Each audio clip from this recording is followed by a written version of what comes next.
The dog was trembling in the frozen cave, surrounded by her 5 puppies.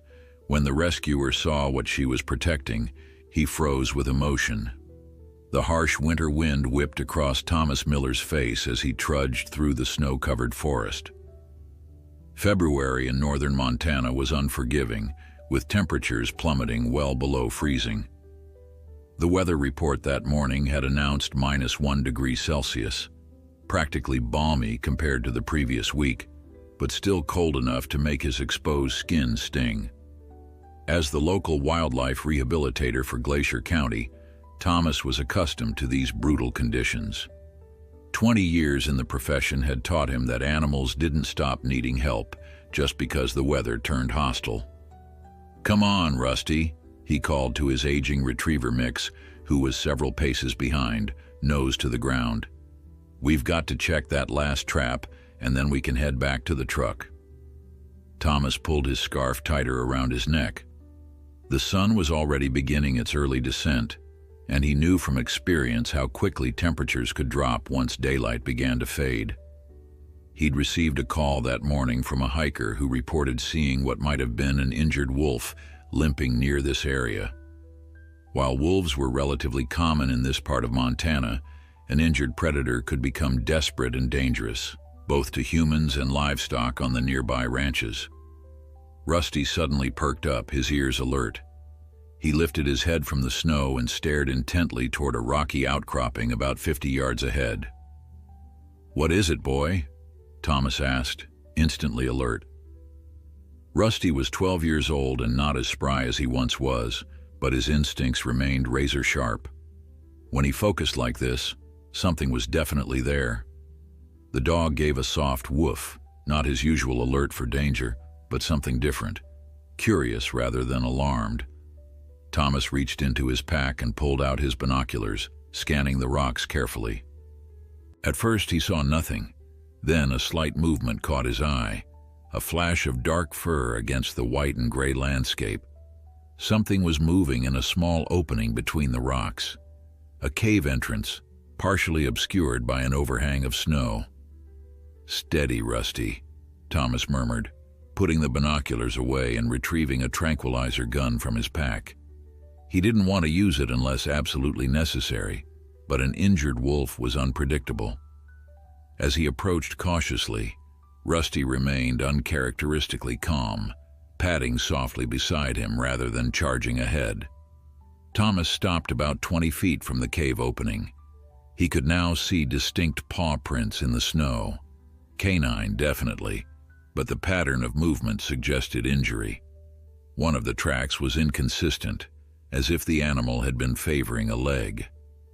"Hello," he called softly, immediately feeling foolish for addressing a wild animal this way. Old habits from his early days of animal rescue died hard. Still, sometimes a gentle human voice could prevent a cornered animal from panicking. What happened next would stay with Thomas for the rest of his life. A large head slowly emerged from the darkness of the cave, not a wolf but unmistakably a German shepherd.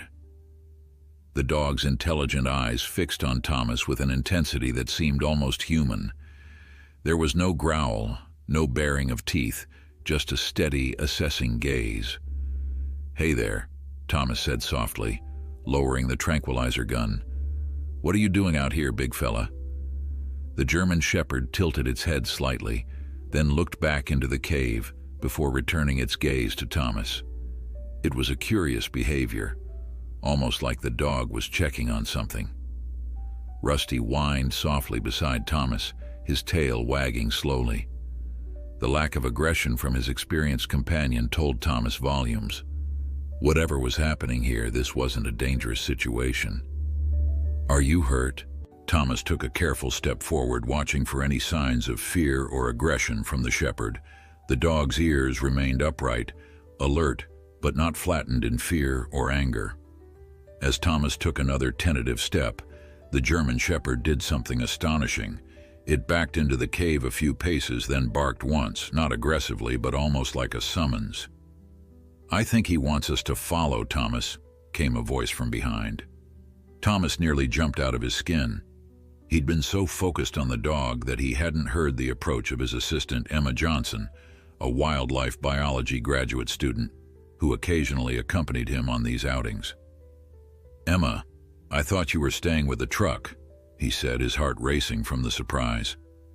"You were taking too long," she replied with a shrug, her breath forming clouds in the frigid air. "I got worried. What's with the dog?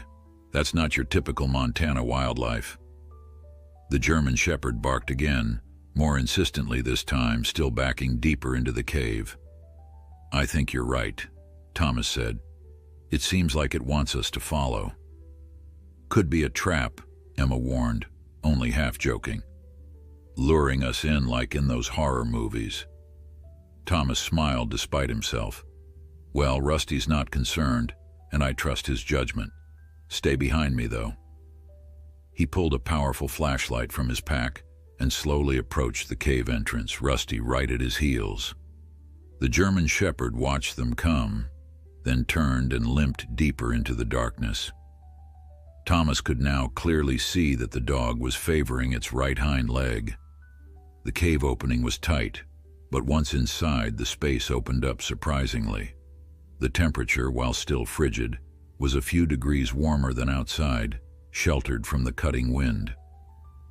Thomas swept his flashlight around, revealing a small cavern about 15 feet deep. The ground was relatively dry, with a few old leaves that had blown in during the fall. The beam of light finally settled on the German Shepherd, who had moved to the back of the cave. What Thomas saw next made his breath catch. Nestled against the dog's body were 5 tiny puppies, huddled together for warmth. They couldn't have been more than a few weeks old, with their eyes open but their bodies still small and vulnerable. Thomas's experienced eye immediately noted that they didn't look like German Shepherd puppies. Their markings and features suggested a mix of breeds. "Oh my God," Emma breathed from behind him. "She's been protecting them." Thomas knelt down, keeping a respectful distance. "It's a he, actually," he corrected gently. "A male shepherd."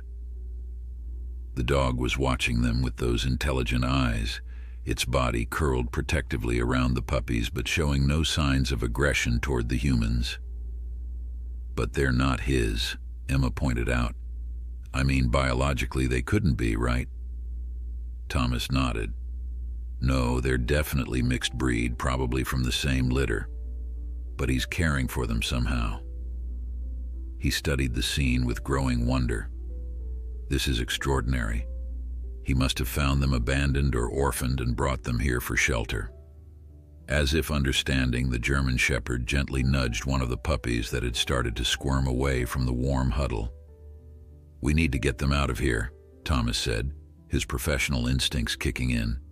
"They all need medical attention, especially with these temperatures.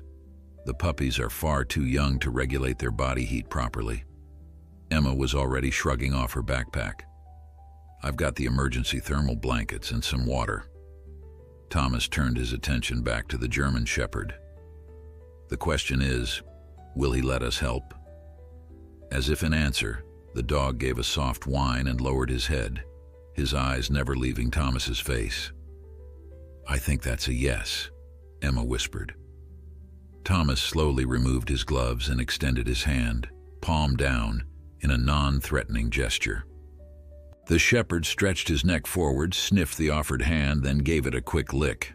"Good boy," Thomas murmured, feeling a lump form in his throat. "You've done an amazing job keeping them alive, but now let us help you." With careful movements, Thomas began to examine the puppies one by one. To his relief, they all appeared to be alive and relatively healthy, given the circumstances. They were cold and hungry, certainly, but showed no immediate signs of frostbite or severe dehydration. "It's a miracle," Emma said, helping to wrap each puppy in a thermal blanket. "In these temperatures, they shouldn't have survived this long without their mother." Thomas nodded, turning his attention to the German Shepherd. "Thanks to their guardian angel here." Outside, the daylight was failing rapidly. Thomas knew they needed to move quickly to get the dogs back to his clinic before full darkness, and the even colder night temperatures set in. "Let's get them to the truck," Thomas said, placing the wrapped puppies gently into Emma's backpack, leaving the top open for air. "The big question is whether our hero here will let us carry the puppies out and whether he'll come with us." Again, as if understanding every word, the German Shepherd struggled to his feet. Thomas could now see that the injury to his hind leg was significant, a deep laceration that had partially healed but was clearly painful. "You've been through a lot, haven't you?" Thomas said softly, reaching out slowly to touch the dog's head. The shepherd allowed the contact, leaning slightly into Thomas's hand. "Let's get you fixed up too." The journey back to the truck was slow and careful. The German Shepherd insisted on walking despite his injury, stopping frequently to check on the puppies in Emma's backpack. Rusty seemed to have developed an immediate respect for the shepherd, walking alongside him as if providing support. As they finally reached the truck with the last rays of daylight fading, Thomas couldn't help but wonder at the extraordinary story behind this unlikely family. What had brought this domestic German Shepherd to the wild Montana forest?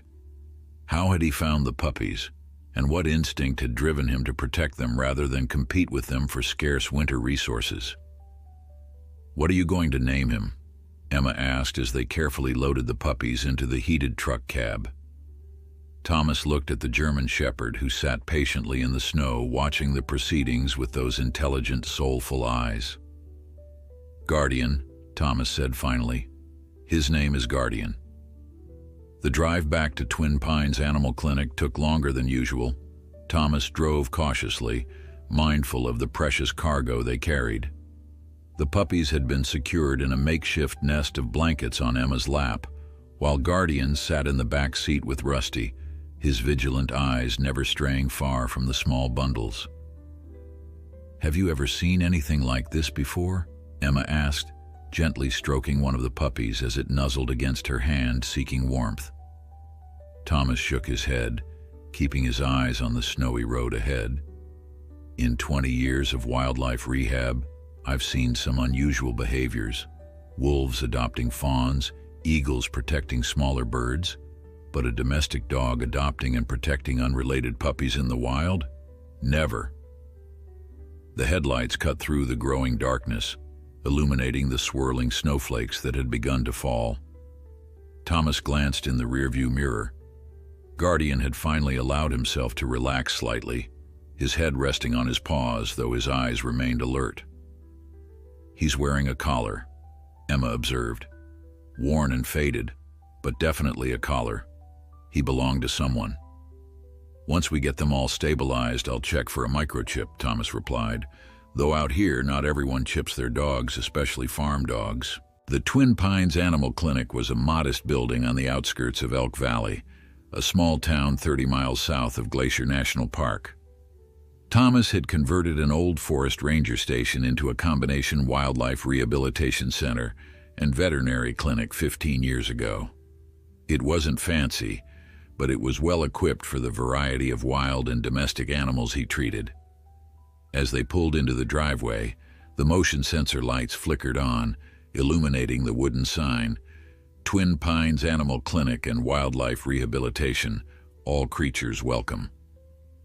The snow was coming down harder now, the temperature display on the dashboard reading 6 degrees Celsius and falling. "Let's get them inside quickly," Thomas said, killing the engine. "Emma, you take the puppies, I'll help Guardian." To Thomas's surprise, when he opened the rear door, Guardian immediately jumped down into the snow, seemingly unbothered by his injury. The dog waited patiently while Emma carefully gathered the backpack containing the puppies. Once inside, Thomas quickly turned up the heat and led the way to the examination room. The clinic was quiet this late in the evening, with only the overnight residents, a rehabilitating hawk with a broken wing, 2 orphaned raccoons, and a recuperating bobcat in the outdoor enclosures. "Let's set up the whelping box with the heating pad," Thomas instructed, falling into professional mode. "Get their core temperatures up gradually, not too fast." Emma nodded, already moving efficiently around the clinic. She had been working with Thomas for almost 2 years, and they had developed a comfortable rhythm. Guardian limped after Emma, watching intently as she carefully placed each puppy in the whelping box on top of the gentle heating pad covered with soft blankets. The German Shepherd's concern was palpable. He whined softly when the last puppy was placed in the box. "It's okay, boy," Thomas reassured him. "They're safe now. Let's take a look at that leg of yours." Guardian seemed to understand, reluctantly turning his attention away from the puppies to allow Thomas to examine him. The dog was severely underweight, his ribs visible beneath his thick coat. The laceration on his hind leg was deep and partially infected, though Thomas was relieved to see it wasn't as bad as he had initially feared. "Good news," he told Guardian, speaking in the soft, reassuring tone he used with all his patients. "This will heal nicely with some antibiotics and proper care. You're a tough one, aren't you?" As Thomas cleaned and treated Guardian's wound, Emma conducted initial examinations of each puppy. "They're dehydrated and hungry, but otherwise in surprisingly good shape," she reported. 3 females, 2 males. I'd estimate about 3 weeks old. Definitely some lab in them, maybe some collie too." Thomas nodded, finishing the bandage on Guardian's leg. "Let's get them all some water and prepare some diluted formula for the puppies. Guardian here looks like he could use a good meal too." The German Shepherd had not taken his eyes off the whelping box, his ears perking up at every tiny sound the puppies made. When Thomas approached with a bowl of water, Guardian gave it only a passing glance before returning his attention to the puppies. "You need to drink, buddy," Thomas urged. "You can't help them if you don't take care of yourself." As if understanding, Guardian finally lowered his head and lapped at the water, drinking deeply but quickly returning to his self-appointed post beside the whelping box. Emma prepared formula for the puppies, warming it to body temperature. "I wonder how he's been feeding them," she mused. "They're too young to eat solid food, but they're not severely malnourished." "He might have been hunting small animals for them," Thomas suggested. "Some maternal dogs will partially digest food and regurgitate it for puppies. He could have adapted that behavior despite being male." Emma looked impressed. "That's remarkable problem solving." As they fed each puppy with small syringes, Guardian watched with intense interest, his tail wagging slightly whenever a puppy sucked eagerly at the formula. "You've done an amazing job," Thomas told the dog, who was now accepting gentle pats from both humans. "But where did you come from? And where is these puppies' mother?" Once the puppies were fed, hydrated, and sleeping contentedly in their warm nest, Thomas turned his full attention to Guardian.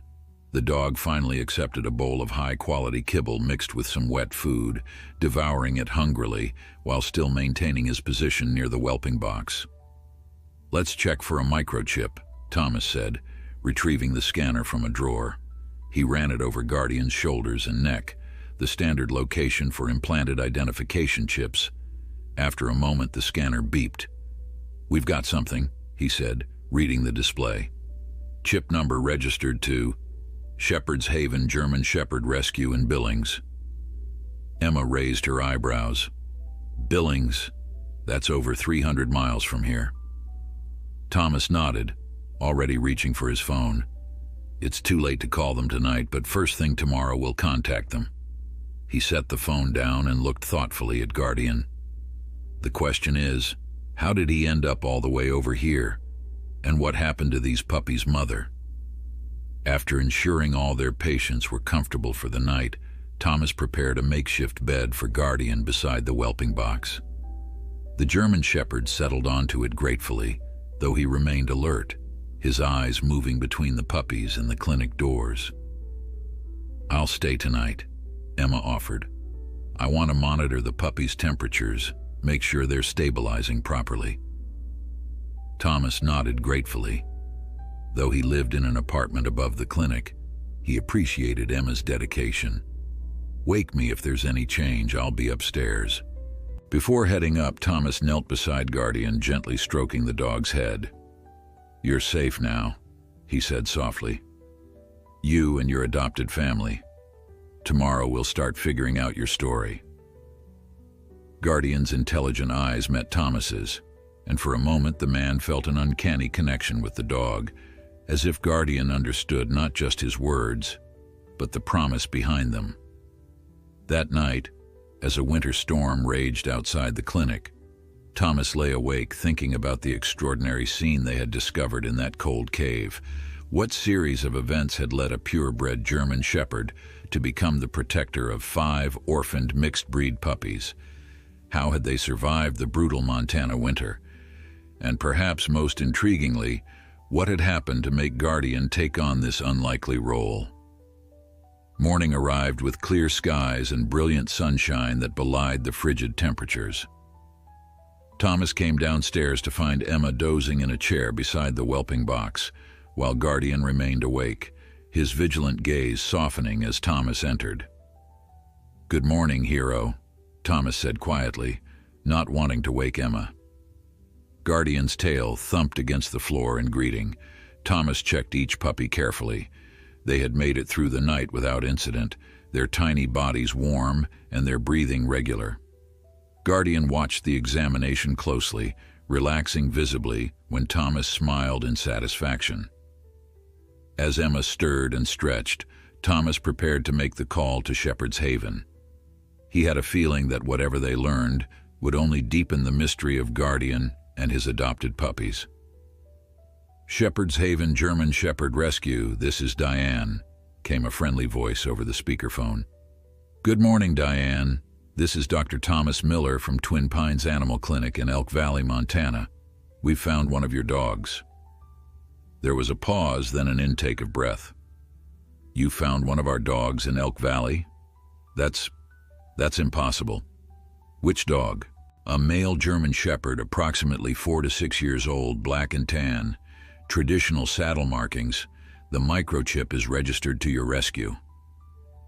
"Can you read me the chip number?" Diane asked, her voice suddenly tense. Thomas recited the 15-digit number from his notes. Another pause, longer this time. When Diane spoke again, her voice was thick with emotion. That's Atlas. But it can't be. Atlas has been missing for over 8 months. We thought he was dead." Thomas's eyes met Emma's across the room, both of them looking down at Guardian, or rather, Atlas, who sat calmly between them, his intelligent eyes moving from one to the other as if following the conversation. "Well, Diane," Thomas said, "I think you might want to sit down for this, because not only is Atlas alive, but he has quite a remarkable story to tell." For the next 20 minutes, Thomas and Emma listened as Diane's voice, occasionally breaking with emotion, related Atlas's story over the speakerphone. The German Shepherd sat attentively throughout, as if he understood they were discussing his past. "Atlas came to us 3 years ago," Diane explained. "He was surrendered by a family who was moving overseas and couldn't take him. He was already fully trained. Obedience, agility, even some search and rescue work. One of the most intelligent dogs we've ever had." Thomas nodded, watching Atlas, who had positioned himself where he could see both the humans and the whelping box containing the puppies. "That matches what we're seeing. His behavior is extraordinary." "He was adopted twice," Diane continued, "but returned both times. Not because of any behavioral issues, but because he was, well, too intense is how they described it. Too watchful, too alert. One family said it was like having a security guard who never went off duty." Emma smiled at this, noting how Atlas's eyes constantly swept the room, assessing every shadow and sound before returning to the puppies. "The third adoption seemed perfect." Diane's voice grew softer. "A retired park ranger named Jack Thornton. He lived alone on the edge of the Custer-Gallatin National Forest. They bonded immediately. Jack said Atlas was the best partner he'd ever had." "What happened?" Thomas prompted when Diane paused. 8 months ago, there was a massive wildfire in the area. Jack and Atlas were helping with evacuations. According to the fire crew, they went back to check an abandoned cabin when the wind shifted suddenly. Diane's voice faltered. They found Jack's body 3 days later. Of Atlas, there was no sign. The fire crews assumed he had been caught in the flames too. Thomas exchanged a meaningful look with Emma. Atlas had traveled hundreds of miles through some of the most rugged terrain in Montana to end up in that cave near Glacier National Park. "Diane, I should tell you," Thomas said gently. "Atlas wasn't alone when we found him. He was protecting 5 orphaned puppies, keeping them alive in a cave during freezing temperatures." The silence on the other end of the line was profound.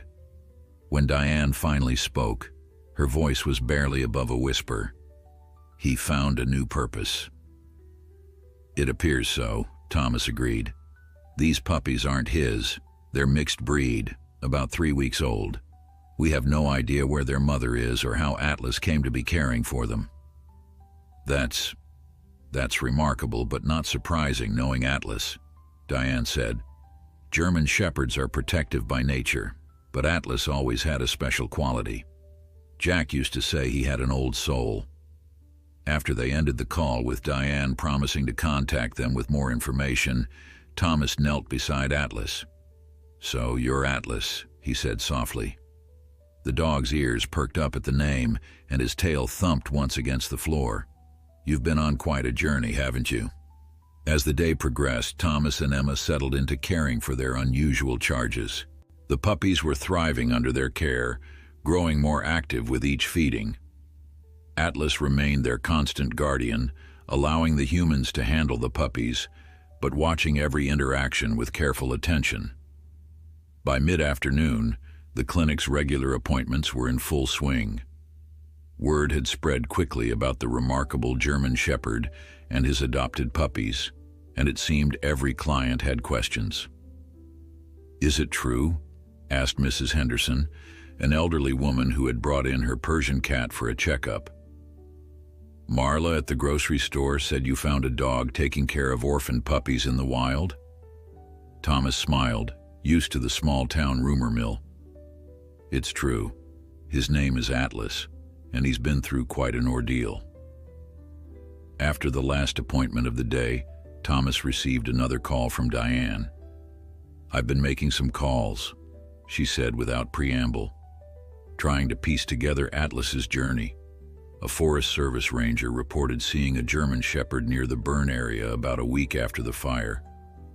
Then there were sightings further north over the next few months, but nothing definitive until now.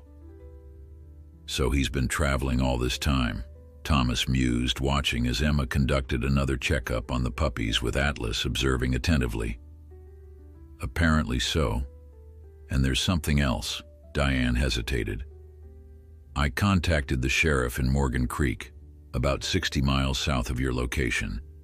3 weeks ago, they received reports of a stray dog causing problems at a farm. According to the report, the farmer, a man named Ed Carlson, claimed the dog was harassing his livestock." Thomas frowned. "That doesn't sound like Atlas's behavior." "No, it doesn't," Diane agreed. "But here's where it gets interesting. The sheriff went out to investigate and found that Carlson was running what amounted to a puppy mill, dozens of dogs in terrible conditions. While they were there, one of the female dogs, a lab collie mix, apparently escaped. Carlson was arrested for animal cruelty, and the remaining dogs were confiscated, but they never found the escaped dog." Thomas's eyes widened as the pieces began to fall into place. "You think that could be our puppy's mother?" "The timing would fit," Diane said. "If she was pregnant when she escaped, she might have given birth in the wild shortly afterward. And somehow Atlas found her." Thomas continued the thought, watching the German Shepherd gently nudge one of the puppies that had squirmed to the edge of the whelping box. "That's my guess," said Diane. "German Shepherds have an incredible sense of right and wrong. If Atlas came across a mother dog and her puppies struggling to survive, he would have tried to help." After ending the call, Thomas shared the new information with Emma. "If Diane's theory is correct, These puppies' mother may still be out there somewhere, he concluded. Emma looked troubled. Or she might not have survived. It would explain why Atlas was caring for the puppies alone. Thomas nodded grimly. The harsh realities of wildlife rehabilitation had taught him that nature could be unforgiving. We should contact the sheriff in Morgan Creek, see if they've had any more sightings of the mother dog. As evening approached, Thomas prepared to close the clinic for the night. He had decided to sleep on the cot in the back room rather than in his upstairs apartment, wanting to be close to Atlas and the puppies. Emma had reluctantly gone home after a full day, promising to return early the next morning. "You should eat something," Thomas told Atlas, who had barely left the puppy's side all day. He placed a bowl of fresh food near the dog. Atlas sniffed it appreciatively, but made no move to leave his post. Thomas smiled and moved the bowl closer. "They're okay for a minute. You need to keep up your strength." As if understanding, Atlas finally stood, stretched carefully to avoid putting too much weight on his injured leg, and began to eat. His eyes, however, never left the whelping box. While Atlas ate, Thomas gently examined each puppy again. They were remarkably resilient, showing few ill effects from their ordeal. "You did an amazing job keeping them alive," he told Atlas. "I don't know how you managed it in those temperatures." By the time Thomas had settled onto the cot with a book, Atlas had curled up beside the whelping box, his body positioned so he could see both the puppies and the clinic door. Despite his obvious exhaustion, the dog's vigilance never wavered. "You can rest now," Thomas said softly. "You're all safe here." Atlas's ears twitched at the words, but his alert posture remained unchanged. Thomas realized that after months of being constantly on guard, always moving, always protecting, the German Shepherd might not remember how to relax. Setting his book aside, Thomas moved to sit on the floor beside Atlas. Slowly, giving the dog time to adjust to his proximity, he began to stroke the shepherd's thick fur. "You've been carrying such a burden," he said quietly. "Traveling all that way after losing Jack, finding the mother dog and her puppies, protecting them when she couldn't. You've done more than anyone could have asked of you, Atlas." Gradually, almost imperceptibly, Thomas felt some of the tension leave Atlas's body. The dog's breathing deepened, though his eyes remained open, still watching over his charges. "I wonder what you saw on your journey," Thomas continued, his voice a soothing murmur. "All those miles, all that wilderness. And somehow you found these little ones just when they needed you most." Atlas shifted slightly, allowing his head to rest against Thomas's leg. It was a small gesture of trust that touched Thomas deeply. Outside, snow began to fall again, the large flakes visible through the clinic windows. Thomas thought about the mother dog somewhere out there in the vast Montana wilderness. If she was still alive, was she searching for her puppies? Did she know they were safe because of Atlas's extraordinary devotion? "Tomorrow," Thomas promised both Atlas and himself, "we'll start looking for her. One way or another, we'll try to complete this story." Atlas sighed deeply, and for the first time since his arrival at the clinic, his vigilant eyes slowly closed in sleep. Dawn broke crisp and clear, the morning light spilling through the clinic windows and casting long shadows across the floor. Thomas awoke to find Atlas already alert, his intelligent eyes fixed on the whelping box where the puppies were beginning to stir. Sometime during the night, the German Shepherd had moved closer to Thomas's cot while still maintaining his protective position near the puppies, a small but significant gesture of growing trust. "Good morning," Thomas said softly, reaching out to stroke Atlas's head.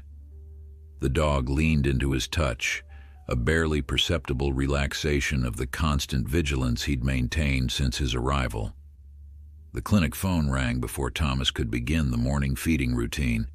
Sheriff Dave Lawson from Morgan Creek was returning his call from the previous evening.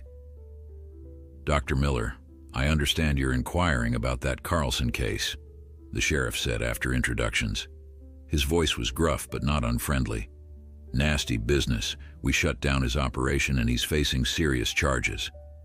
I'm interested in the dog that escaped, Thomas explained. A lab collie mix, possibly pregnant at the time? That'd be right, confirmed the sheriff. Female, maybe 2 years old, had a distinctive white patch on her chest shaped like a diamond. Carlson called her Diamond, probably the only decent thing he ever did for any of those animals. Thomas made a note of the description. Have there been any sightings of her since she escaped? Couple of reports about 3 weeks back, Sheriff Lawson said. A hiker spotted a dog matching that description near Blacktail Creek, and a rancher found some tracks and what looked like a temporary den site about 10 miles north of there. Nothing since, though. Thomas quickly plotted the locations in his mind. Blacktail Creek was roughly halfway between Morgan Creek and where they had found Atlas with the puppies. The timeline and geography aligned with Diane's theory. Sheriff, I have reason to believe this dog gave birth to a litter of puppies in the wild, and that she may have been injured or separated from them. I've got the puppies here. They were being protected by a German shepherd who seems to have taken on the role of surrogate parent.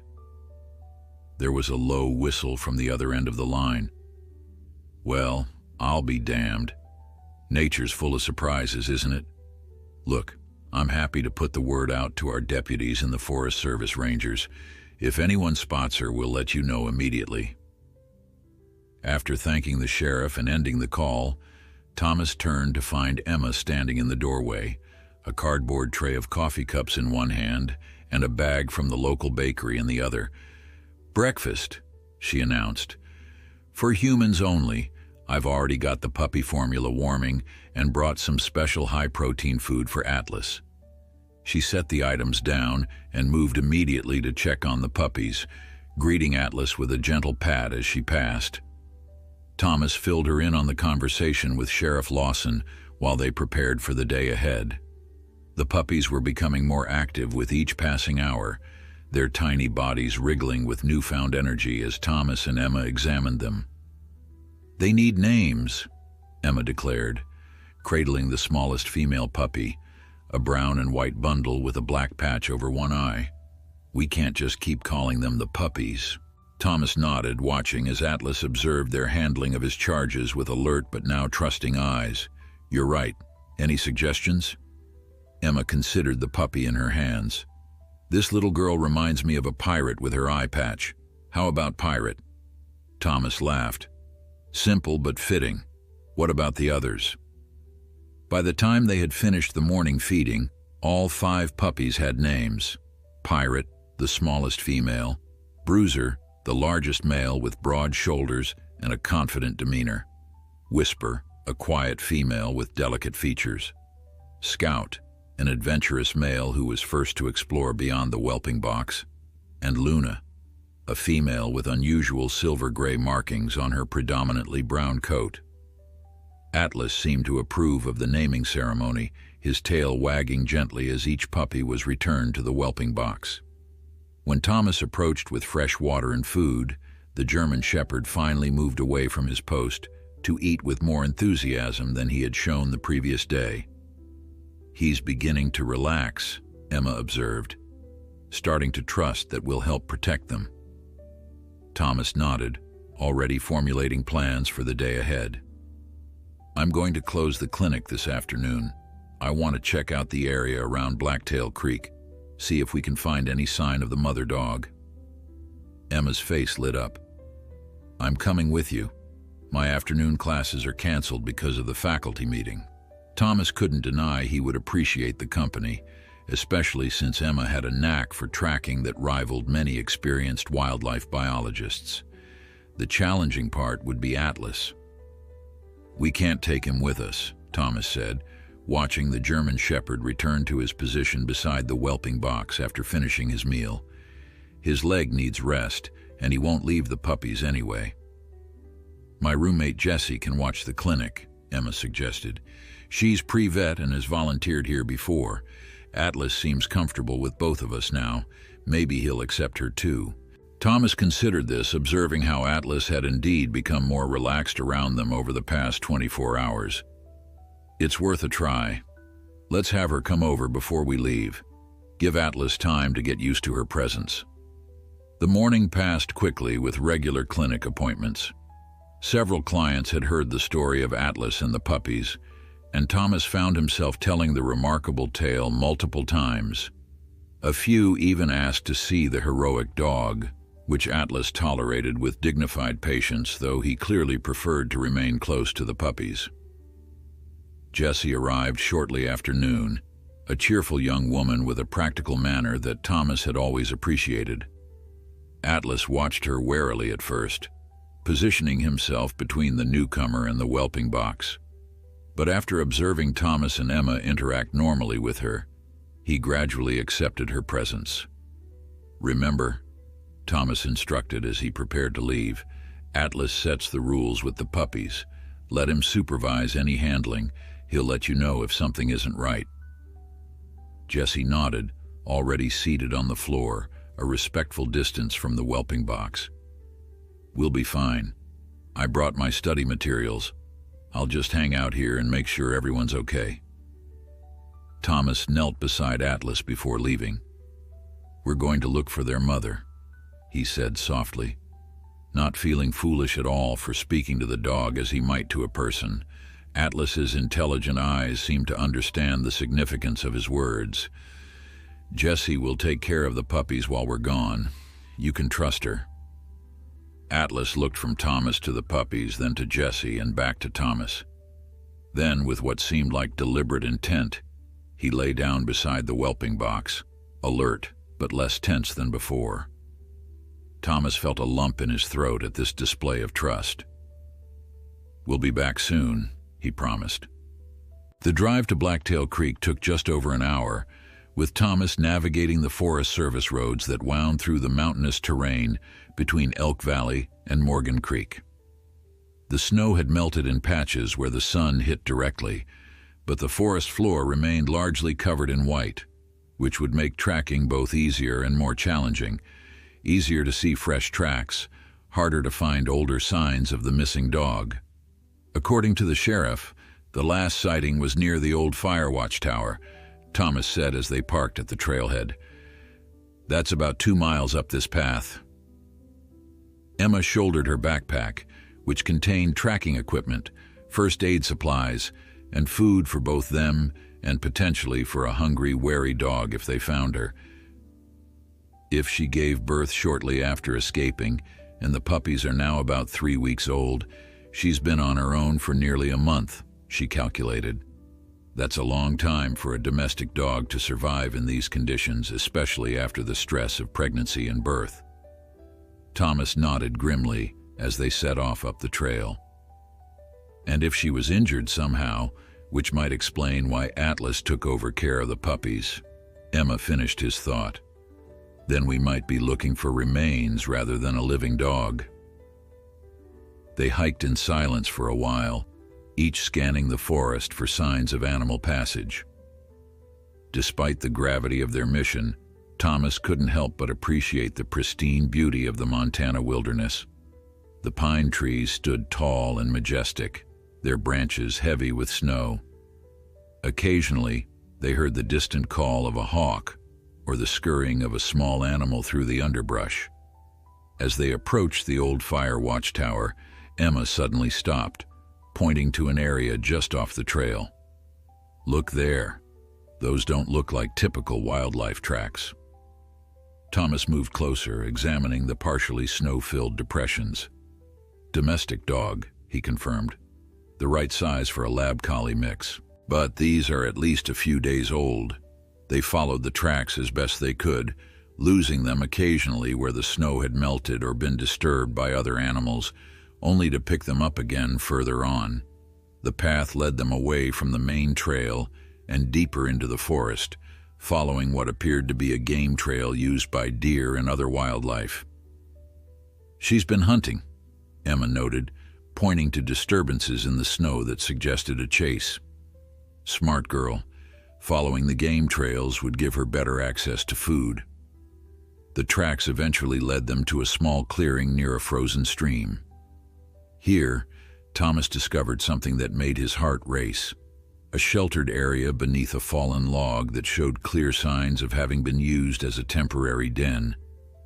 "She was here," he said, kneeling to examine the spot more closely. "There's fur caught on the bark. And look, this depression in the ground has been deliberately cleared and shaped." Emma joined him, her trained eyes taking in the details. "No blood that I can see, which is good. But Thomas, this den doesn't look big enough for puppies. It's just large enough for one adult dog." Thomas frowned, puzzling over this observation. "Let's keep looking. If she moved the puppies, there might be another den site nearby." They spent the next hour methodically searching the area, finding occasional tracks, but no further evidence of a den large enough for a mother dog and 5 puppies. The afternoon was beginning to wane, the forest shadows lengthening as the sun dipped toward the western mountains. "We're losing light," Thomas said reluctantly. "We should head back before dark." Emma nodded, though her expression showed the same disappointment he felt. "We know she was alive and moving around a few days ago. That's something." As they turned to retrace their steps to the trail, a flash of movement caught Thomas's eye. About 50 yards away, partially obscured by a stand of young pine trees, something had moved. "Did you see that?" he whispered, pointing. Emma nodded, already reaching for the binoculars in her pack. She scanned the area carefully, then inhaled sharply. "Thomas," she said, her voice barely above a whisper as she handed him the binoculars. "It's her." Through the binoculars, Thomas could make out the form of a dog partially hidden among the trees. She was thin, alarmingly so, with a dull, matted coat that had once been the rich brown of a chocolate Labrador, interspersed with the longer feathered fur typical of a collie. Even from this distance, the distinctive white diamond-shaped patch on her chest was visible against her dark fur. "It's definitely her," Thomas whispered, lowering the binoculars. "Diamond." The dog hadn't noticed them yet. She was focused on something on the ground, possibly tracking a small animal. Thomas could see that she was moving with a pronounced limp, favoring her left front leg. "She's injured," he murmured to Emma, "and severely undernourished." Emma nodded, her expression a mixture of relief at finding the dog alive and concern for her condition. "What's the plan?" "She's likely to be wary of humans after her experience with Carlson." Thomas considered their options. Diamond was approximately 50 yards away, partially obscured by trees. If they approached directly, she might flee before they could get close enough to help her. But if they didn't act, she might disappear into the vast wilderness and they might never find her again. "I have some high-value treats in my pack," he said, keeping his voice low. "Let's try a slow, non-threatening approach. You circle around to the right, stay about the same distance away. If she runs, she might go between us, and one of us might get a chance to intercept her." Emma nodded, accepting a handful of the freeze-dried liver treats Thomas extracted from his pack. Moving with the quiet grace that made her an excellent wildlife tracker, she began to make her way through the trees, giving Diamond a wide berth.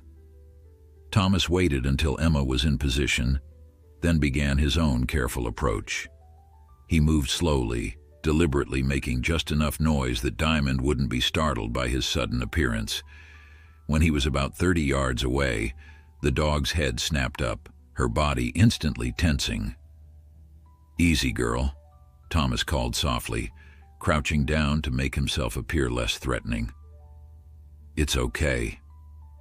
Diamond's ears pinned back, and she took a step away from him, her eyes darting around for an escape route. Thomas could see now how truly emaciated she was, her ribs clearly visible, her once muscular frame wasted from weeks of insufficient food. The injury to her left front leg appeared to be a deep laceration similar to Atlas's wound, though hers looked more infected. "Look what I have," Thomas said, holding out a treat in his open palm. The scent caught Diamond's attention, her nostrils flared, and she hesitated. Hunger warred with fear in the dog's demeanor. She took a tentative step forward, then stopped, clearly torn. "That's it," Thomas encouraged. "I'm not going to hurt you. I know where your puppies are. They're safe." At the mention of puppies, or perhaps just the gentle tone of his voice, Diamond's ears twitched forward.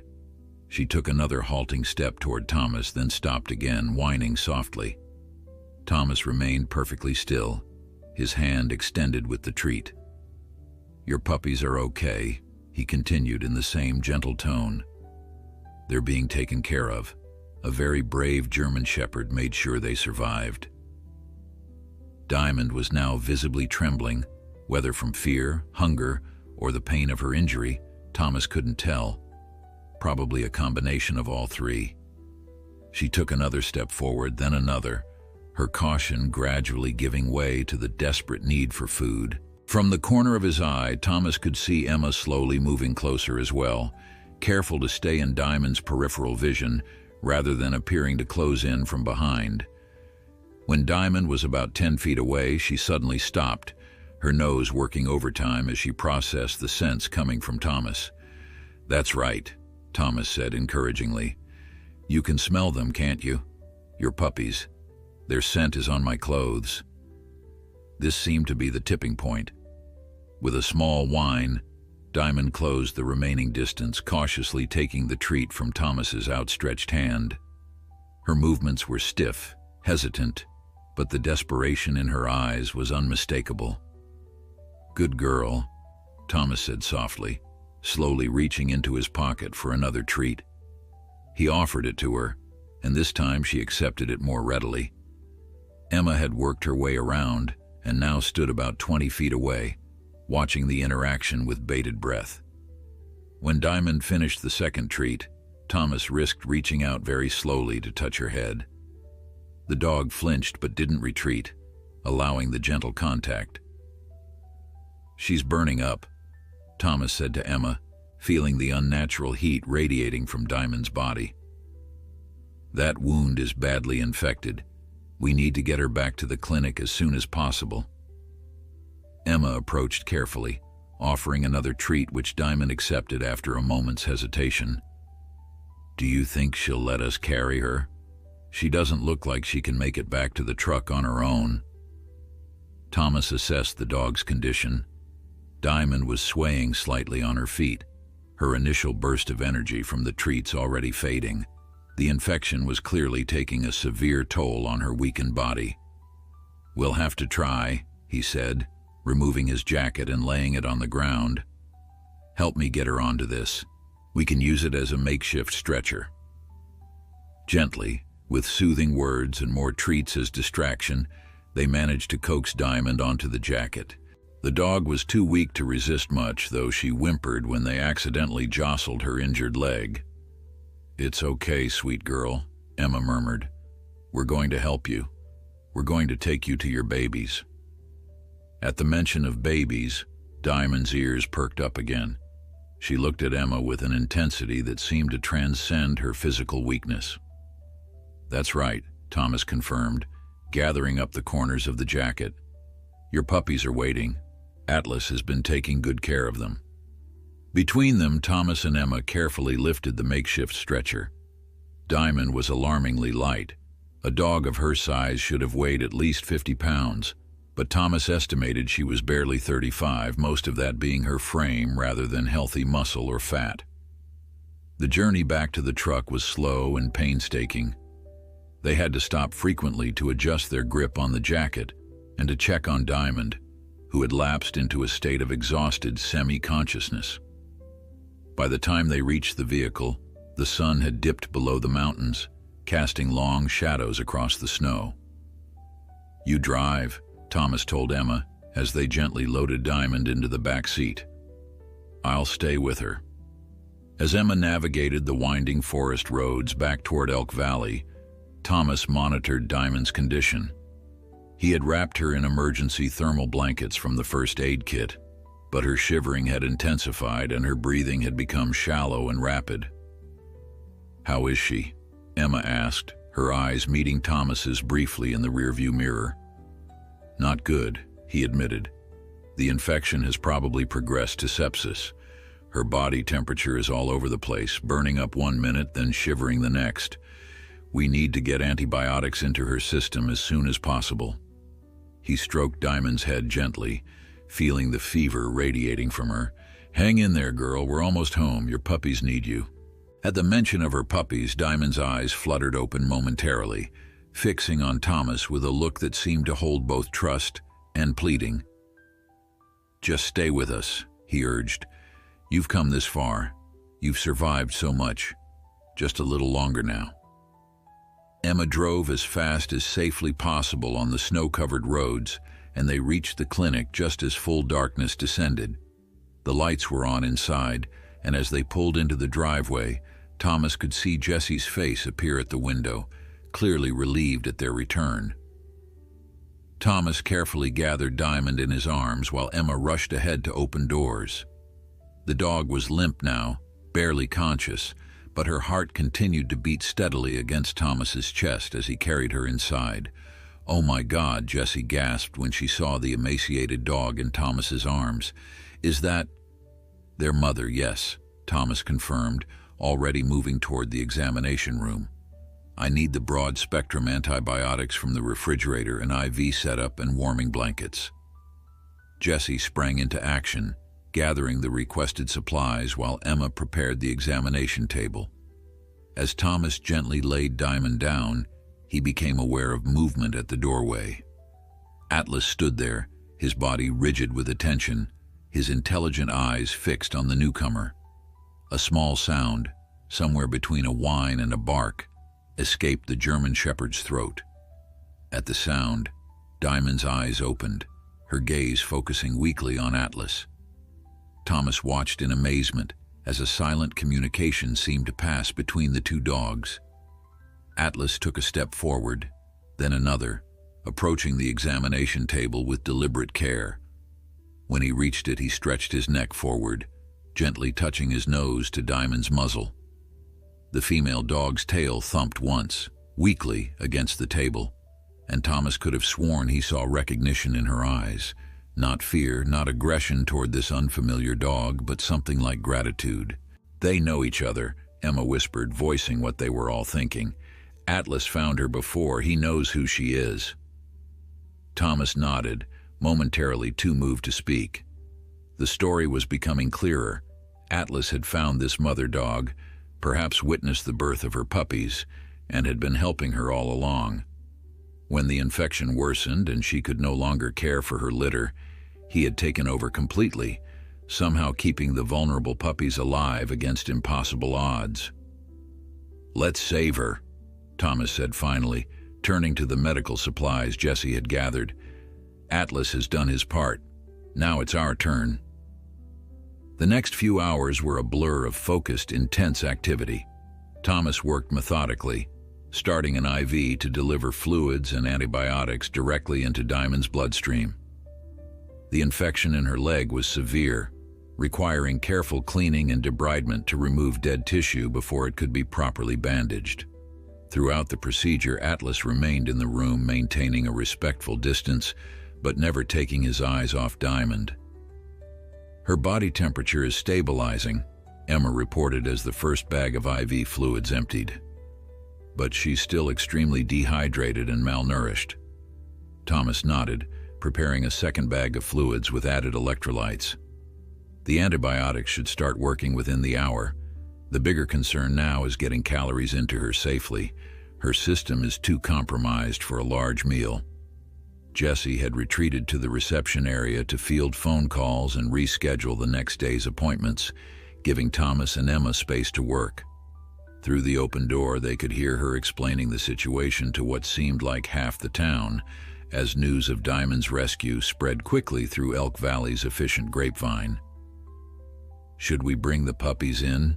Emma asked, glancing at Atlas, who had finally settled into a sphinx position, alert but calm. "Let her see them?" Thomas considered this, watching Diamond's shallow breathing. Not yet. She's too weak. Let's get her stabilized first.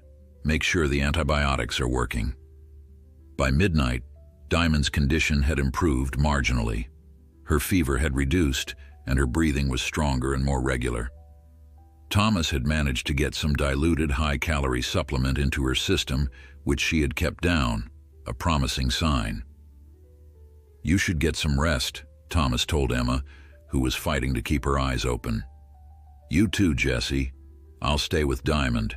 I've got the cot set up." The two young women reluctantly agreed to leave, though Emma insisted on returning first thing in the morning. After they had gone, Thomas settled onto the cot, expecting Atlas to remain with Diamond. To his surprise, the German Shepherd positioned himself halfway between the cot and the examination table where Diamond rested, as if determined to keep both humans and dogs in his protective circle. "You're something else, you know that?" Thomas said softly to Atlas. "I've never seen anything like you." Atlas's ears twitched at the sound of Thomas's voice, but his vigilant posture remained unchanged. Thomas checked Diamond's vitals one more time, relieved to find them continuing to improve, then finally allowed his own exhaustion to claim him. His last conscious thought was a prayer that Diamond would make it through the night.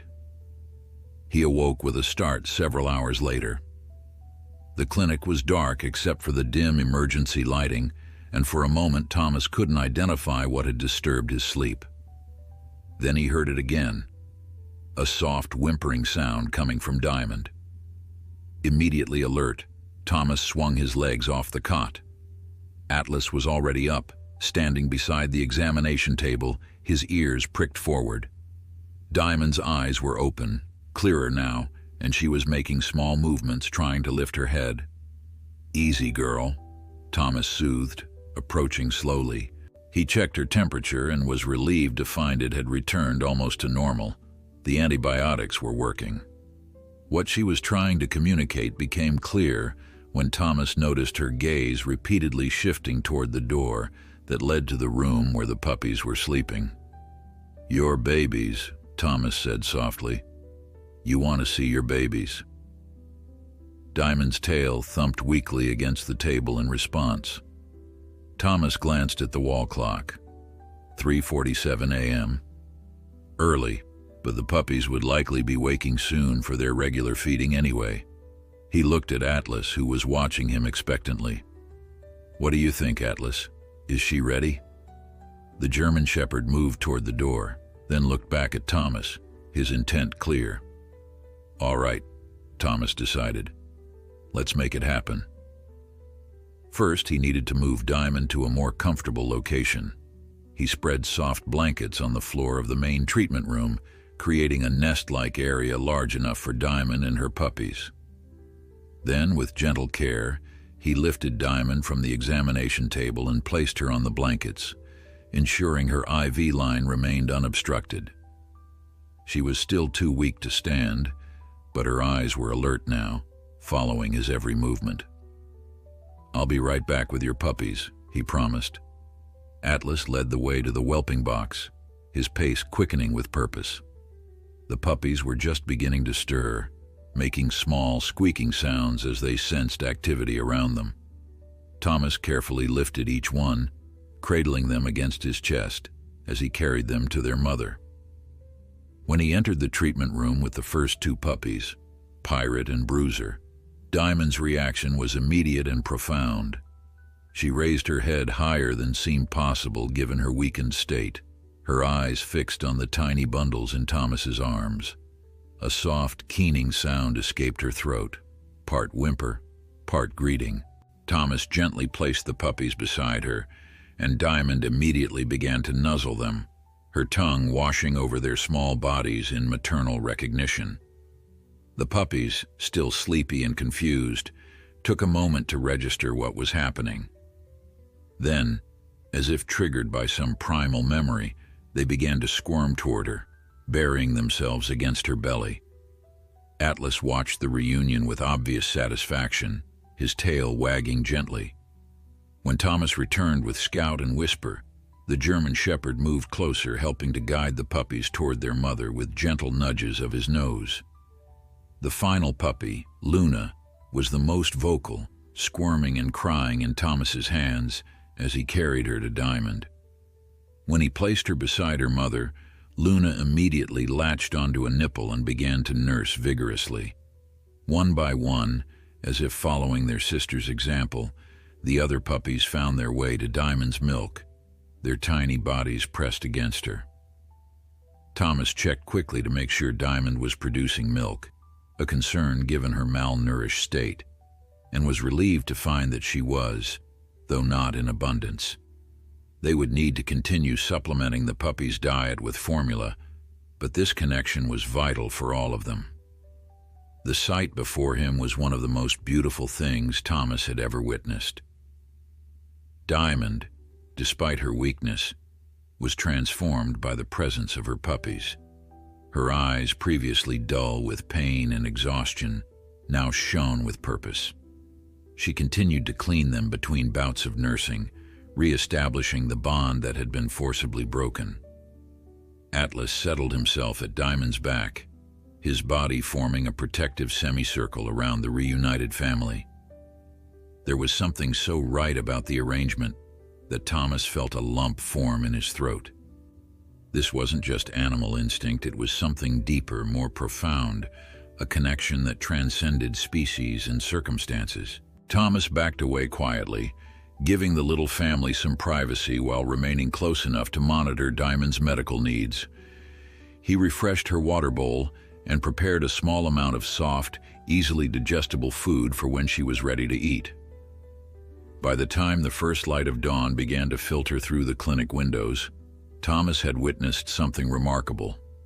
Diamond, who hours before had been too weak to lift her head, had found reserves of strength from somewhere. While she still couldn't stand, she had repositioned herself to better accommodate her nursing puppies, and had even managed to eat a small amount of the food Thomas offered. Atlas remained a constant presence, occasionally getting up to stretch or drink water, but always returning to his position as guardian.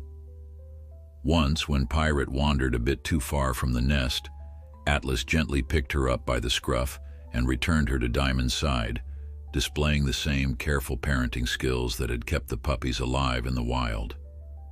When Emma arrived at 7 a.m., her face still showing traces of sleep, she stopped in the doorway, her hand flying to her mouth at the sight that greeted her. "Oh," she breathed, tears immediately welling in her eyes. "Oh, Thomas." Thomas, who had been dozing in a chair nearby, stood up and moved to join her at the doorway. "She's going to make it," he said quietly, confidence in his voice for the first time since they'd found Diamond. "It's still going to be a tough road, but she's going to make it." Emma leaned against him briefly, overcome by the scene before them. "Atlas looks satisfied," she observed, "like he's completed a mission." Thomas nodded, studying the German Shepherd, who acknowledged their presence with a glance, but made no move to leave his post. In a way, he has. He kept those puppies alive until they could be reunited with their mother. Against all odds, in the middle of a Montana winter, he did what seemed impossible. "What happens now?" Emma asked, the practical question underlaid with emotion. Thomas took a deep breath, considering the future of this remarkable canine family. Diamond needs time to heal completely. The puppies need to grow stronger. And Atlas. He paused, watching the German Shepherd, who had survived fire, grief, a treacherous journey, and the brutal winter to fulfill a self-appointed duty that defied explanation. "Atlas needs a home," Thomas finished quietly. "Somewhere he can rest now that his mission is complete." As if hearing his name, Atlas raised his head, his intelligent eyes meeting Thomas's gaze. In that moment, a connection sparked between man and dog, an understanding that went beyond words. "Actually," Thomas said, a gentle smile spreading across his face, "I think Atlas may have already found his home." The story of Atlas, Diamond, and the puppies spread through Elk Valley like wildfire, By the end of the week, the clinic had received dozens of visitors bearing gifts, homemade dog treats, hand-sewn puppy blankets, and generous donations toward the animals' care. Mrs. Henderson, the elderly woman with the Persian cat, had organized a meal train of sorts, delivering a home-cooked dinner to Thomas every evening, insisting that heroes need proper nourishment too. Diamond's recovery progressed slowly, but steadily. The infection responded well to the antibiotics, and with careful feeding, she began to regain some of her lost weight. Her devotion to her puppies was absolute. She watched over them constantly, only relaxing her vigilance when Atlas was nearby. The German Shepherd had seamlessly transitioned from sole caretaker to co-parent, allowing Diamond to rest while he supervised the increasingly active puppies. As for the puppies themselves, they thrived under the dual care of their mother and their adoptive father. By the end of the second week, they had doubled in size and their personalities were becoming more distinct every day. Pirate remained the smallest but had developed a feisty streak that had Thomas laughing at her antics. Bruiser lived up to his name, already showing signs of being the largest of the litter, with a gentle, easygoing temperament that belied his size. Whisper was quiet and observant. Scout was perpetually curious, and Luna balanced between bold exploration and sudden shyness. Thomas had converted the back room of the clinic into a comfortable recovery space for the canine family, complete with a proper dog bed for Diamond, puppy pens for containment when needed, and a separate bed for Atlas that he rarely used, preferring to sleep close to Diamond and the puppies. "I never thought I'd see my examination room turned into a dog nursery," Thomas remarked to Emma as they watched Atlas patiently allowing the puppies to clamber over him, his expression one of dignified tolerance. "Admit it," Emma teased. "You love it." Thomas couldn't deny it. In fact, he had found himself spending more and more time in the back room, not just for medical checkups, but simply to be in the presence of this unlikely family. There was something healing about watching Atlas and Diamond care for their puppies together, a reminder that sometimes, in the face of overwhelming odds, goodness still prevailed. The puppies had just turned 4 weeks old when Diane from Shepherd's Haven called to say she was driving up from Billings to meet Atlas in person. Thomas found himself unaccountably nervous about the visit. "She's not going to take him away, is she?" Emma asked, putting voice to Thomas's unspoken fear as they prepared for Diane's arrival. "She could," Thomas admitted. "Legally, Atlas still belongs to the rescue. But I'm hoping—" He trailed off, not wanting to articulate the growing attachment he felt to the remarkable German Shepherd. Diane arrived on a clear, crisp Thursday morning, a tall woman with silver-streaked hair and the no-nonsense demeanor of someone who had dedicated her life to animal rescue. Her face softened immediately when she caught sight of Atlas, who had been watching the door with alert interest, somehow sensing that this visitor was connected to his past. "Atlas," she whispered, kneeling down and extending her hand. "You wonderful, magnificent boy." Atlas approached her with dignified recognition, allowing Diane to wrap her arms around him in a gentle embrace. Thomas watched the reunion with a mixture of emotions, relieved to see that Atlas remembered Diane positively, but increasingly aware of how much he didn't want to say goodbye to the dog who had come to mean so much to him. When Diane finally released Atlas, there were tears in her eyes. "Jack would be so proud," she said. "He always said Atlas was special, but this—" She gestured toward the back room where Diamond and the puppies were resting. "This is beyond anything I could have imagined." Thomas gave Diane a complete tour of the clinic and introduced her to Diamond and the puppies.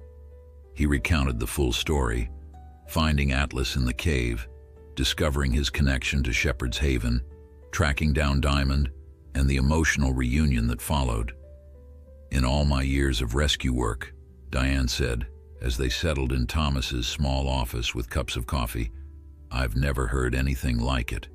A dog traveling hundreds of miles after losing his owner, finding an abandoned mother dog and her puppies, and then keeping those puppies alive in sub-zero temperatures. She searched for the right word, miraculous.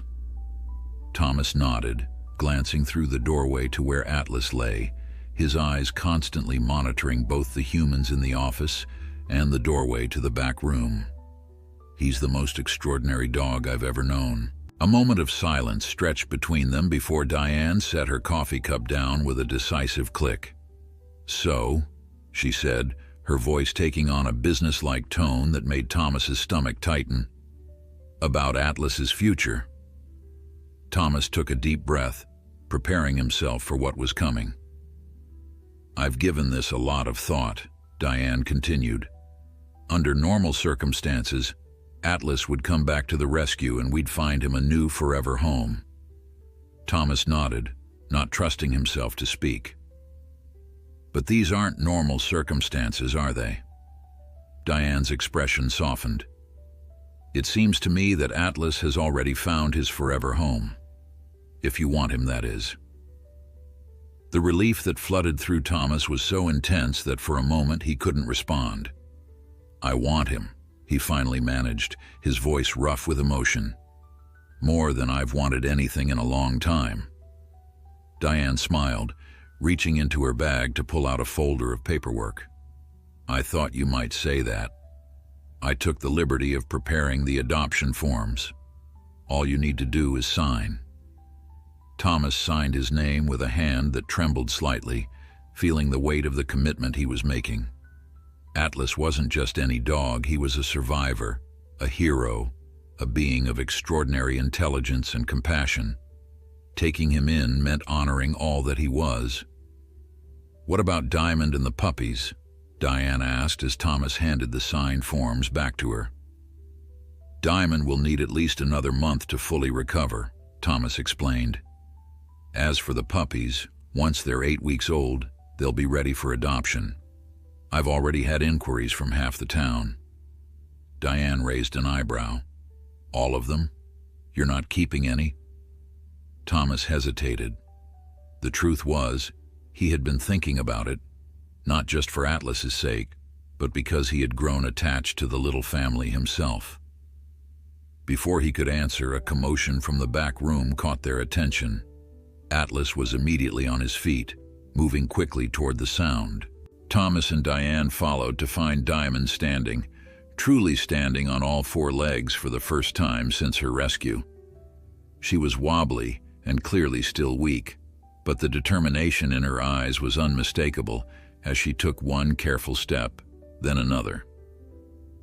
Atlas positioned himself at her side, his body providing subtle support as Diamond made her way to the water bowl and drank deeply before returning to the puppies who were tumbling over each other in their play. "She's healing," Diane observed with a smile. "Faster than expected from what you've told me." Thomas nodded, watching as Diamond eased herself back down among her puppies, Atlas settling beside her with their bodies touching lightly. "She's stronger than she looks."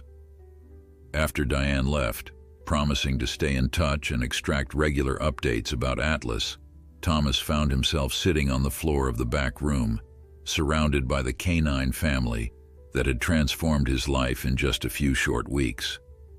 Atlas moved to lay his head on Thomas's lap, those intelligent eyes gazing up with what could only be described as contentment. "You're home now, buddy," Thomas told him, scratching behind the German Shepherd's ears. "For good." Atlas sighed deeply, relaxing in a way that Thomas had not yet seen, as if some final piece of tension had been released with the knowledge that he would not be separated from his adopted family. Later that evening, as Thomas was closing up the clinic, he received a text message from Emma. "Have you seen the Elk Valley Gazette's website?" Curious, Thomas pulled up the local newspaper's site on his computer. The headline made him catch his breath. "Local Miracle. Heroic German Shepherd Saves Puppies in Wilderness." Below was a photo Emma had taken of Atlas with the puppies, his dignified face somehow radiating both strength and tenderness. The article told their story with surprising accuracy, quoting both Thomas and Sheriff Lawson about Diamond's rescue and Atlas's extraordinary journey. Thomas scrolled through the comments section, where dozens of local residents had shared their thoughts.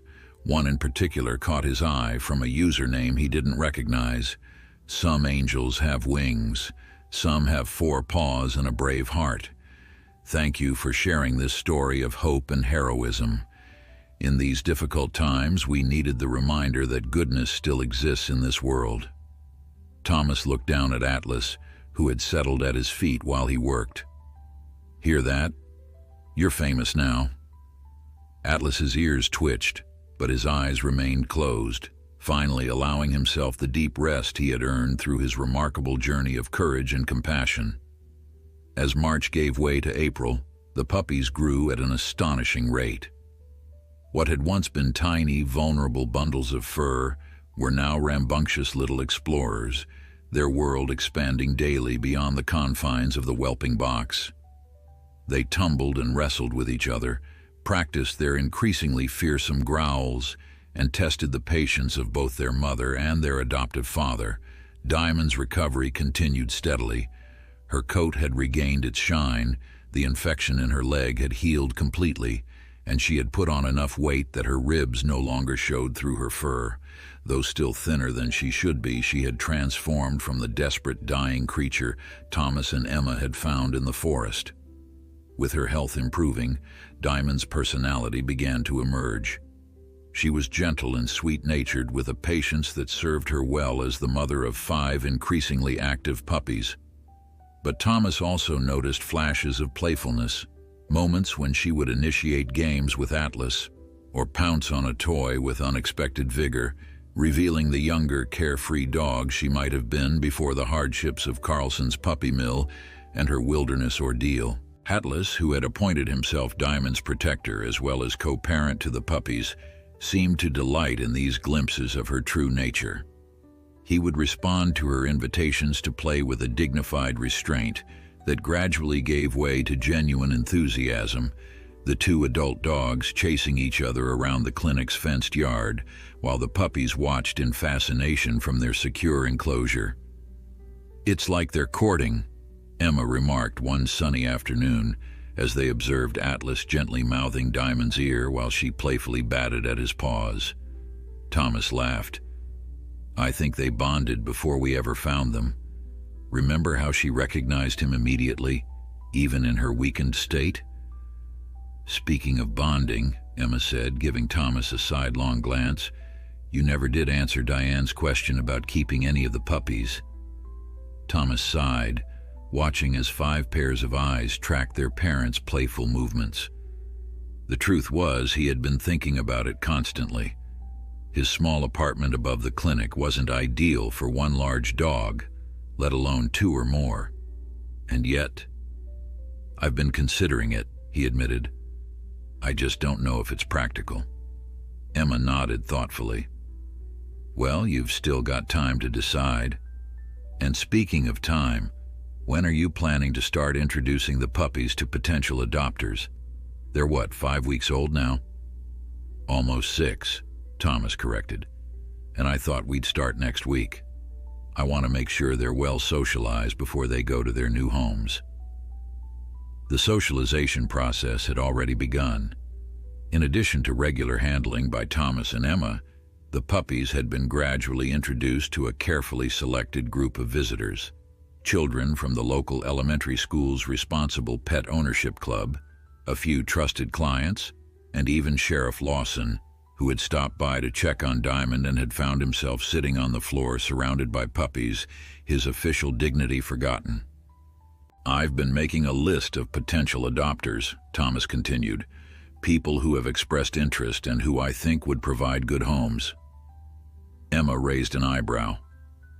"And how are you going to choose who gets which puppy?" Thomas had been pondering this very question. "I'm thinking we should let the puppies choose their people," he said. "Set up a meet and greet day, observe the interactions, see which connections seem strongest." "That's actually brilliant," Emma agreed. though I expect we'll have some broken hearts. Everyone's going to want Pirate. She's the clinic favorite." It was true. The smallest puppy with her distinctive eye patch had become something of a mascot at Twin Pines. Her feisty personality and fearless approach to life had charmed everyone who met her. Thomas had caught himself paying special attention to her more than once, though he tried to be fair with all the puppies. "What about Diamond?" Emma asked after a moment. "Do you have adopters lined up for her too?" Thomas watched as Diamond rolled onto her back in the grass, Atlas standing protectively over her in what appeared to be a game they had devised together. "I haven't decided yet," he admitted. "Part of me thinks she and Atlas belong together after everything they've been through, but I don't know if I can take in both of them." "You could always ask your landlord about making some renovations to your apartment," Emma suggested innocently. "Add a door to the clinic yard, maybe expand into that storage room upstairs." Thomas gave her a sharp look. "Have you been talking to Mrs. Henderson again?" Emma shrugged, not meeting his eyes. She might have mentioned that her nephew is a contractor, and that he owes her a favor. Before Thomas could respond, a commotion from the puppy enclosure caught their attention. Somehow, Scout had managed to climb over the low barrier and was making a wobbly but determined dash toward freedom. Atlas noticed immediately, abandoning the play session with Diamond to intercept the escapee.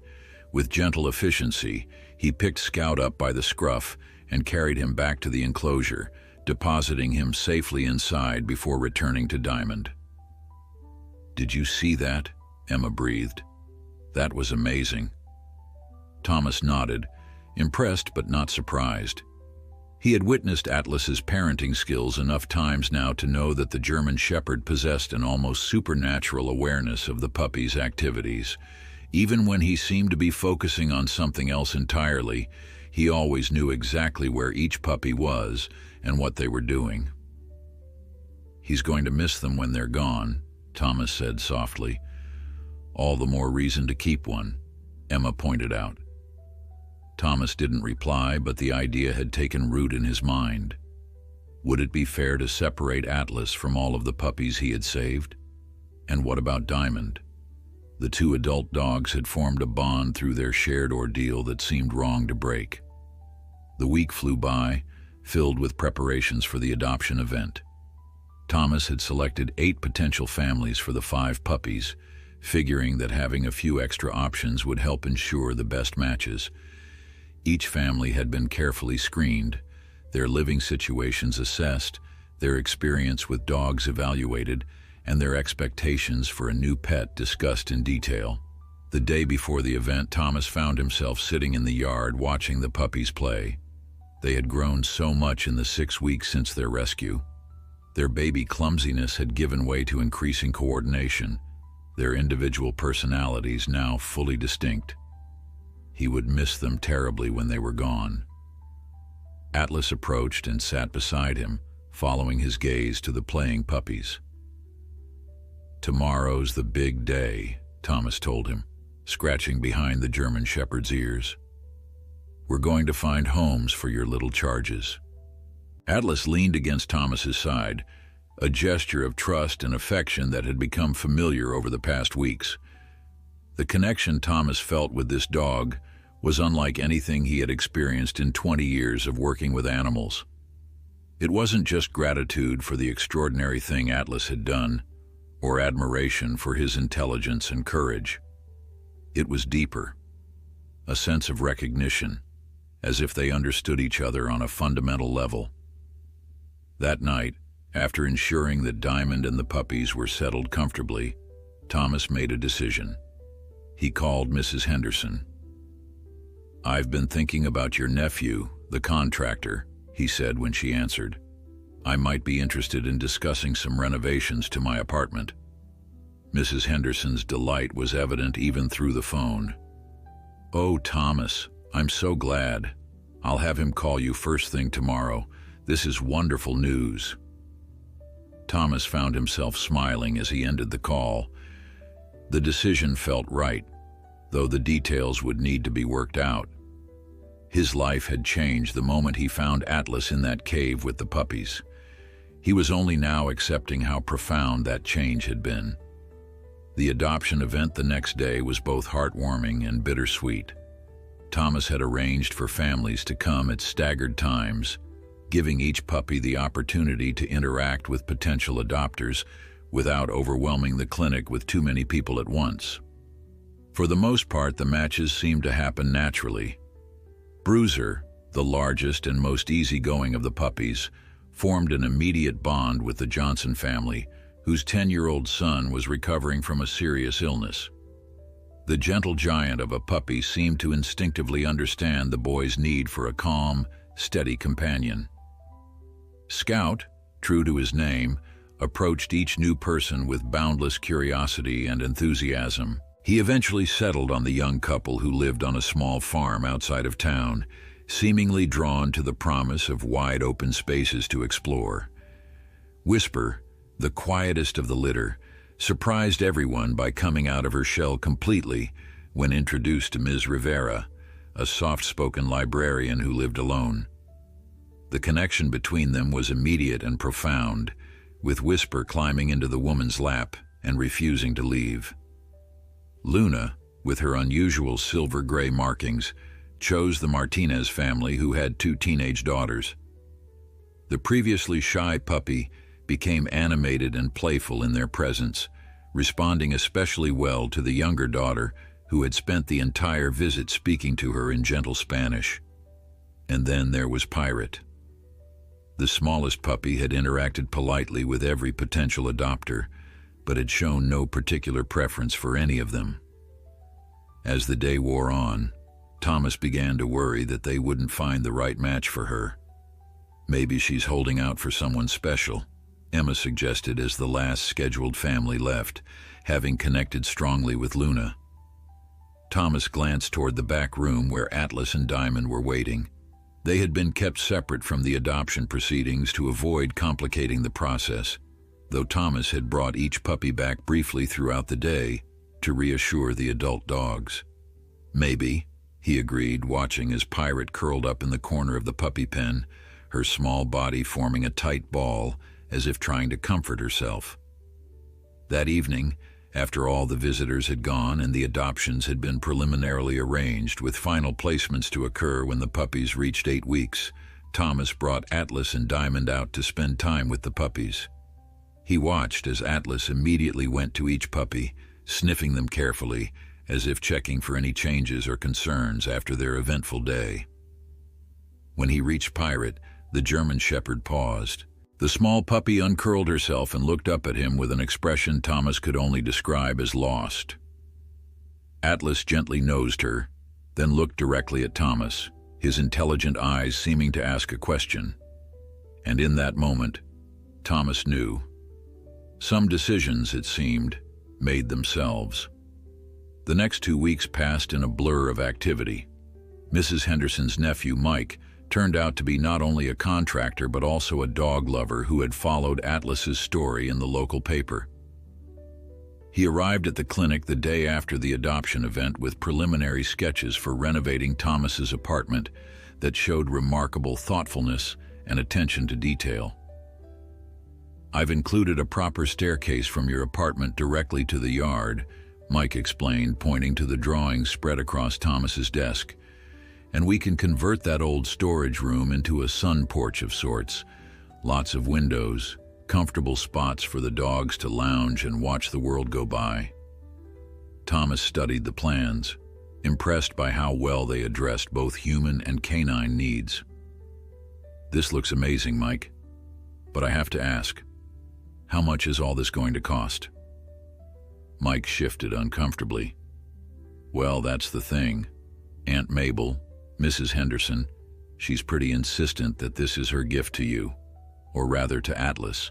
She says what he did deserves recognition, and this is her way of honoring him." Thomas was stunned. "That's incredibly generous, but I can't accept—" "Before you say no," Mike interrupted, "you should know she's not the only one. When word got out that you might be keeping Atlas, Diamond, and one of the puppies, people started calling me.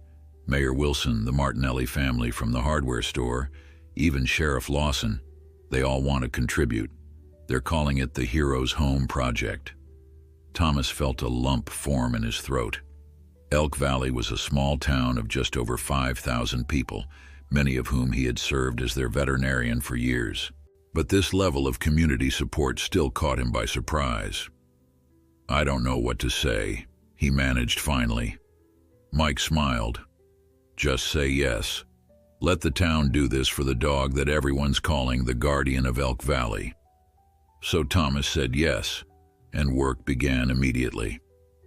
With remarkable efficiency, Mike and his crew started the renovations, working around Thomas's schedule and minimizing disruption to the clinic. The storage room upstairs was cleared, walls were knocked down to create a larger, more open living space, and the new staircase began to take shape, connecting the apartment directly to the fenced clinic yard. While the construction progressed, Thomas focused on preparing the puppies for their transitions to new homes. At 7 weeks old, they were fully weaned, eating solid food, and developing the confidence they would need to leave their mother and siblings. Thomas scheduled practice visits with their soon-to-be families, allowing the puppies to spend increasing amounts of time with their new people while still returning to the safety of the clinic. All except Pirate. Thomas had made his decision the night of the adoption event, knowing in his heart that the spirited little puppy with the eye patch belonged with him, with Atlas and Diamond. He hadn't officially announced it to anyone except Emma, but somehow the word had spread throughout Elk Valley anyway. "I hear you're keeping the little Pirate girl," the postman commented casually while delivering a package of veterinary supplies. "Is it true that the hero dog specifically chose the smallest puppy to stay?" asked a client bringing in her rabbit for a checkup. Thomas deflected these questions with diplomatic non-answers, but the truth was, it did seem as though Atlas had somehow selected Pirate. The German Shepherd paid special attention to the small puppy, often positioning himself near her when the litter played together, and showing remarkable patience when she used him as a climbing gym or nipping post. Diamond, too, seemed to have a special bond with Pirate. Although she cared for all her puppies equally, Thomas often found the mother dog curled protectively around her smallest offspring during nap times, as if recognizing that this one needed extra protection. As the day of final separation approached, Thomas worried about how Diamond would handle the loss of most of her litter. He had read that mother dogs sometimes became depressed after their puppies left, searching for them and grieving their absence. "I've been thinking," he said to Emma as they closed up the clinic one evening, "maybe we should do the final adoptions here. Let Diamond see the puppies leave with their new families. It might help her understand they're being cared for, not just disappearing." Emma nodded thoughtfully. That could work, and it would give the new families a chance to ask Diamond's permission in a way. Show her they'll take good care of her babies. So that was how, on a sunny Saturday morning in late April, the clinic came to host what the local newspaper would later describe as the most emotional puppy adoption ceremony in Montana history. Each family arrived at their appointed time, bearing gifts not only for their new puppies but also for Diamond and Atlas, special treats, handcrafted toys, and even, in the case of the Martinez family adopting Luna, a beautiful hand-painted portrait of the entire canine family based on a photograph Emma had taken. Thomas had prepared Diamond as best he could, ensuring she'd had exercise earlier in the day and was in a calm, balanced state for the meetings. Atlas, seeming to understand the importance of the occasion, stayed close to Diamond's side, occasionally leaning against her in what appeared to be a gesture of reassurance. One by one, the puppies were officially handed over to their new families, but not before each family sat on the floor of the clinic, allowing Diamond to approach them in her own time, to sniff and inspect the people who would be caring for her offspring. It was a ritual Thomas had suggested, based on his years of understanding animal behavior, and it proved remarkably effective. Diamond showed no signs of distress as she examined each family, and even seemed to give a sort of approval. A gentle wag of her tail, a relaxed posture, or in the case of the Johnson family adopting Bruiser, a spontaneous lick to the cheek of the young boy who would become her son's new companion.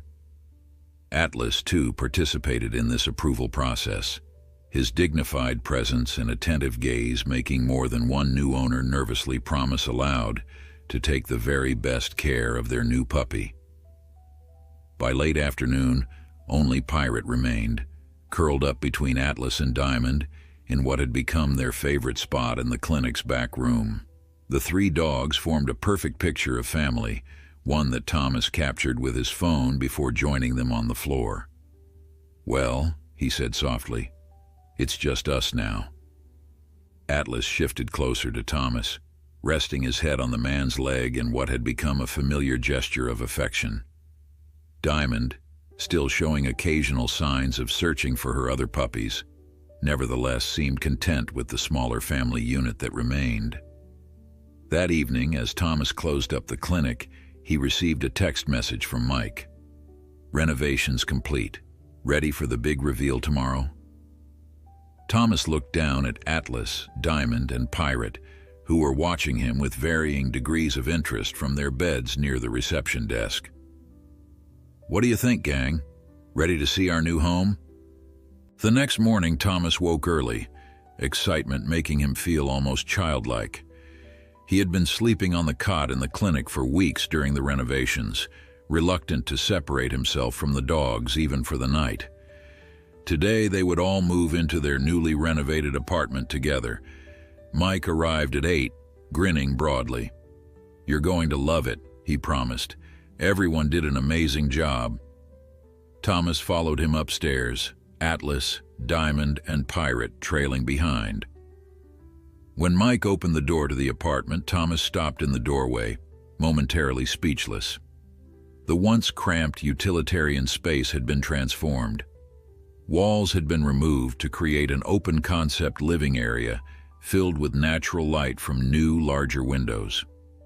The old linoleum flooring had been replaced with warm hardwood, and the kitchenette had been updated with modern appliances. A comfortable-looking sectional sofa faced a modest television with bookshelves built into the walls. But what truly caught Thomas's attention were the features clearly designed with the dogs in mind. 3 plush dog beds of varying sizes were positioned strategically around the room, one near the windows, one by the couch, and one beside what would be Thomas's bed in the separate bedroom. The promised sun porch extended from the living room, enclosed with windows that offered a panoramic view of the mountains beyond Elk Valley, and most impressive of all, a sturdy spiral staircase led directly from the sun porch down to the fenced clinic yard. "This is incredible," Thomas managed, emotion making his voice rough. "I don't know how to thank everyone." Mike clapped him on the shoulder. "Just take good care of those heroes of yours. That's all anyone wants." As Mike left to give Thomas time to settle in, the 3 dogs explored their new home. Atlas moved with purpose, thoroughly investigating each room before returning to Thomas's side, his expression somehow conveying approval. Diamond was more cautious, sniffing carefully at each new surface, but gradually relaxing as she realized this was to be their territory. Pirate, showing the boundless enthusiasm of puppyhood, raced from room to room, sliding on the new hardwood floors and yipping with excitement. Thomas stood in the center of the living room, watching his new family explore their home, and felt a sense of rightness that settled deep in his bones. 6 weeks ago, he had been a dedicated but solitary wildlife rehabilitator, his life revolving around his work. Now, he was the owner of a special needs puppy, a recovering rescue dog, and a hero German shepherd who had defied the impossible to protect a vulnerable family, not his own. Life would never be the same, and Thomas wouldn't have it any other way. Summer came to Montana in a rush of wildflowers and lengthening days. 3 months had passed since Thomas, Atlas, Diamond, and Pirate had moved into their renovated apartment, settling into a rhythm that felt as natural as if they had always been a family. Thomas had converted part of the clinic yard into a grass-covered play area specifically for the dogs, complete with sturdy climbing equipment for Pirate, who had inherited her father's agility and fearlessness. The little dog, no longer quite so little, having grown into a sturdy, muscular shape that belied her small stature, had become a fixture at the clinic, greeting clients with a distinctive bark and occasionally supervising examinations from her perch on a specially built shelf behind the exam table. Diamond had blossomed into the dog she was always meant to be. Her coat gleamed with health, her eyes sparkled with intelligence and affection, and she had developed an unexpectedly playful personality that delighted everyone who met her.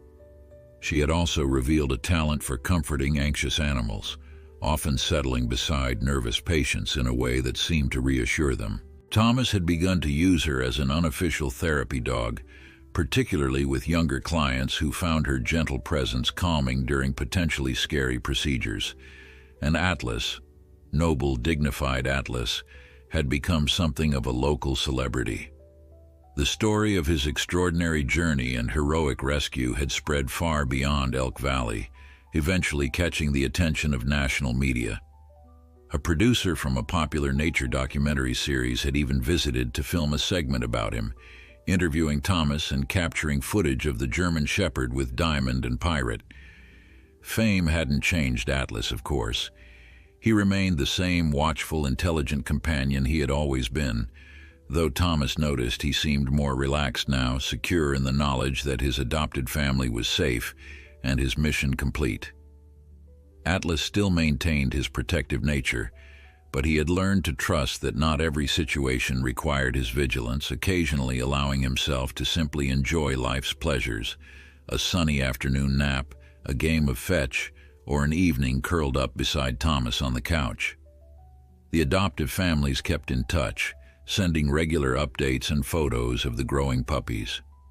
Bruiser had indeed grown into his name, now nearly 70 pounds at 7 months old and still growing, but with the gentle temperament that made him a perfect companion for his young owner.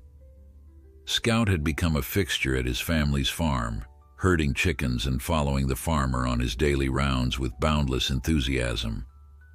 Whisper had found her voice, according to Ms. Rivera, developing a melodious howl that the librarian swore was her attempt to sing along with classical music.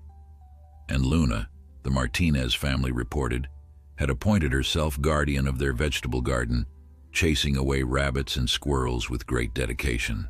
They all came together for a reunion in late June, meeting at the town park for what the Elk Valley Gazette dubbed the Guardians Family Reunion.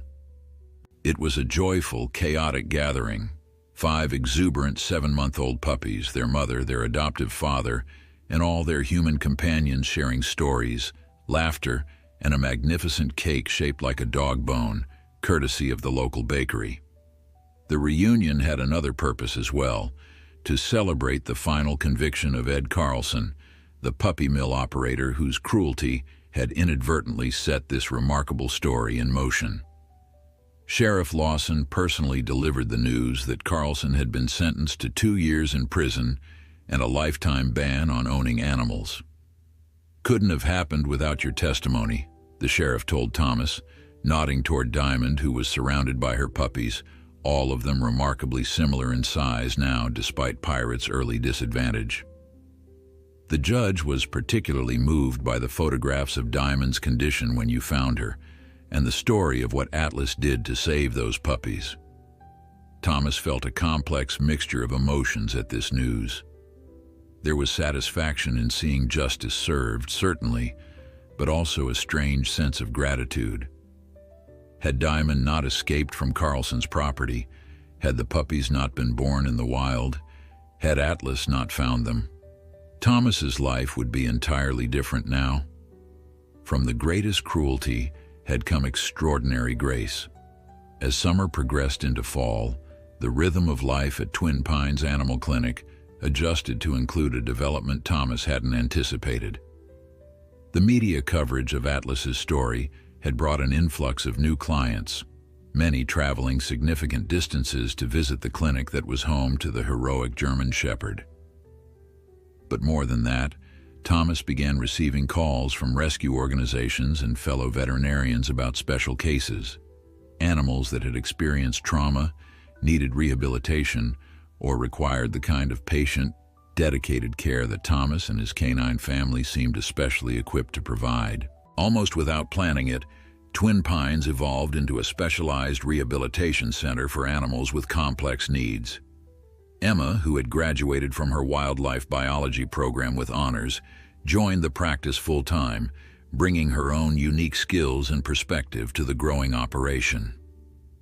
One crisp October morning, as red and gold leaves drifted down around the clinic, Thomas received a call from Diane at Shepherd's Haven. "I have a special case," she said without preamble. "A German Shepherd mix about 2 years old. He was rescued from a hoarding situation, severely malnourished and with some behavioral issues from the neglect."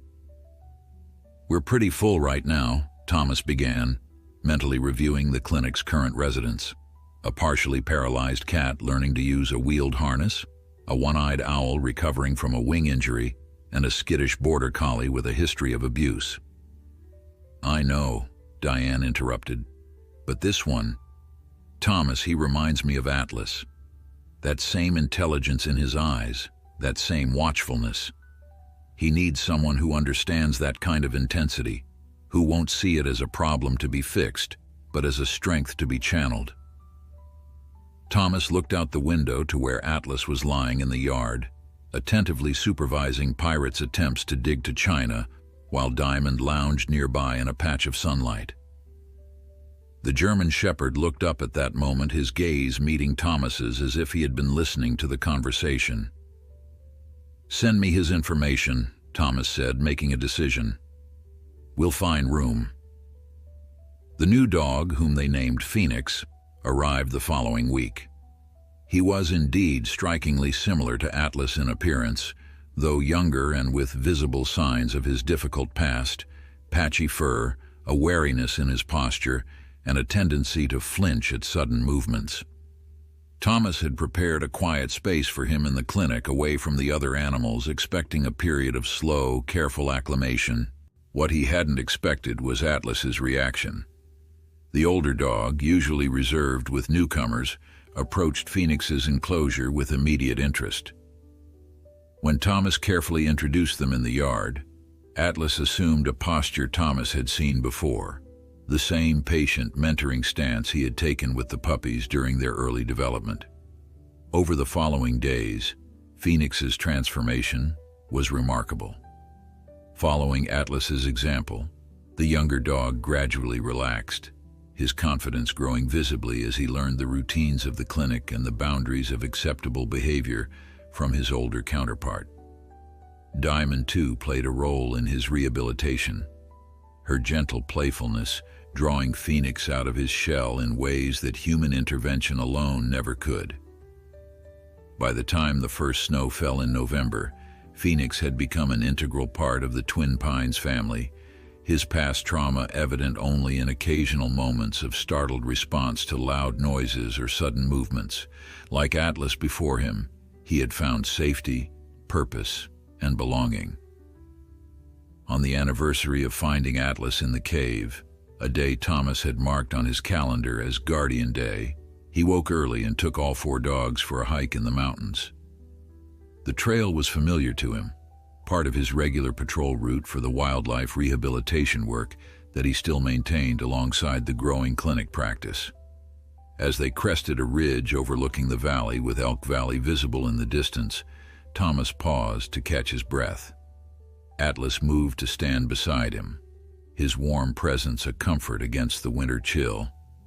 Diamond and Pirate playfully chased each other through the snow nearby, while Phoenix explored the perimeter with growing confidence. Thomas looked down at Atlas, the remarkable dog who had changed everything. "1 year," he said softly, resting his hand on the German Shepherd's head. "1 year since you showed me what real courage looks like." Atlas leaned against Thomas's leg, his steady gaze taking in the same sweeping vista. So much had happened in that year, lives saved, families formed, purpose found. From the desperate struggle for survival in a frozen cave to the warmth and security of their shared home, the journey had been extraordinary. As they stood together on the mountainside, Thomas reflected that sometimes the greatest miracles begin in the darkest moments. A German shepherd, devastated by the loss of his human companion, finding new purpose in protecting abandoned puppies. A mother dog, escaping cruelty and fighting to survive in the wilderness. A man, dedicated to healing animals, but himself incomplete until 3 special dogs showed him what family truly meant. "Come on, gang," Thomas called to the other dogs. "Let's go home." Atlas gave one last look across the mountains, the vast wilderness he had traversed on his incredible journey, then turned to follow Thomas down the trail, his mission complete, his heart at peace.